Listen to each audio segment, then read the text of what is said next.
ইখরিজুহুম মিনান নূরি ইলাজ যুলুমাত, আর ওই শয়তান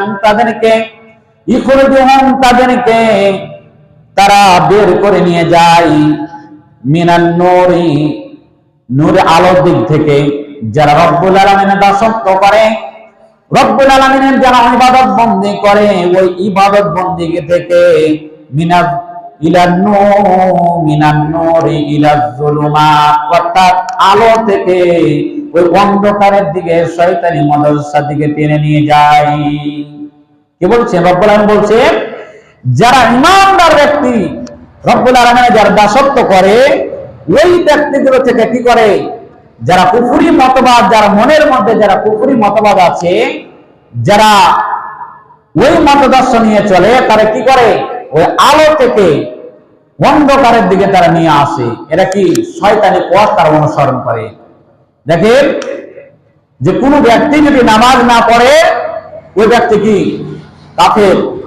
কাফের এবং মুসলমানদের মধ্যে একটি পার্থক্য হচ্ছে যে যারা মুসলিম ইমানদার ব্যক্তি তারা নামাজ পড়বে, যারা ইমানদার নয় তারা যে কি কুফরি মতবাদ করে, অর্থাৎ নামাজ যারা ত্যাগ করে তারা যে কি কাফের। পরিষ্কার কথা। জনাবে মুহাম্মদ রাসূলুল্লাহ সাল্লাল্লাহু আলাইহি সাল্লাম বলেন যে কাফের এবং মুসলমানের মধ্যে একটাই পার্থক্য আছে, তারা কি নামাজ। যারা সালাত কায়েম করবে, আর যারা কুফরি তারা মতবাদ নিয়ে তারা কি করবে না।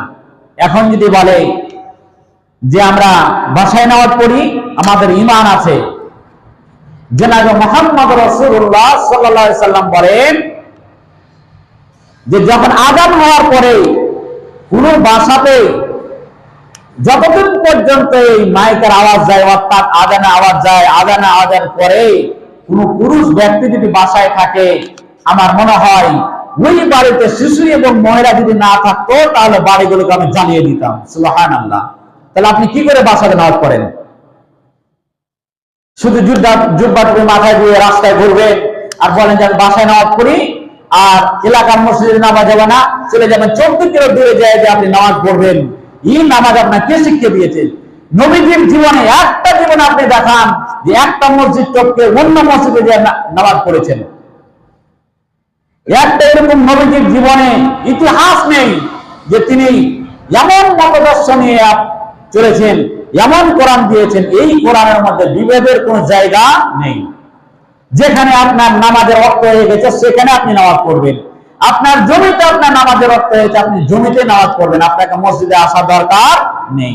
কিন্তু আপনি নামাজ আযান হয়ে যাচ্ছে, বাসায় বসে বসে নামাজ পড়বেন, মসজিদ আপনার কাছে।